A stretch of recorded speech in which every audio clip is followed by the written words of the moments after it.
Les Australiens attendent toujours de savoir qui sera leur prochain Premier ministre après les élections de samedi. Ni le Premier ministre libéral Malcolm Turnbull, ni son opposant travailliste Bill Shorten ne sont encore en mesure de crier victoire.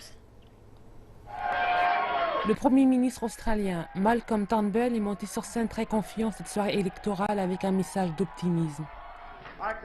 Ce soir, mes amis, je peux dire, d'après ce que m'ont dit les responsables du parti, que nous avons toute confiance dans la possibilité de former une coalition de gouvernement dans le nouveau Parlement.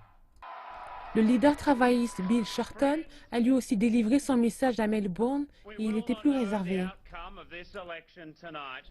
Mes amis, nous ne connaîtrons pas les résultats de l'élection ce soir. Il est même possible qu'ils ne soient pas connus dans les jours qui viennent. Mais une chose est sûre, le Parti travailliste est de retour. Quelques heures après la fermeture des bureaux de vote, la campagne la plus longue en Australie depuis un demi-siècle se solde par un résultat incertain. Aucun des deux partis ne peut revendiquer la victoire et les candidats continuent leurs attaques contre le camp adverse. Monsieur Turnbull ne pourra jamais promettre la stabilité qu'il n'a jamais été en mesure d'apporter. Les circonstances en Australie ne peuvent pas changer avec une campagne de mensonges menée par le Parti travailliste. Pour Malcolm Turnbull, la décision d'appeler à des élections anticipées est un coup de poker. Il a aussi dissous les deux chambres du Parlement pour obtenir plus de soutien de la part du Chambre. de la part de la Chambre et du Sénat.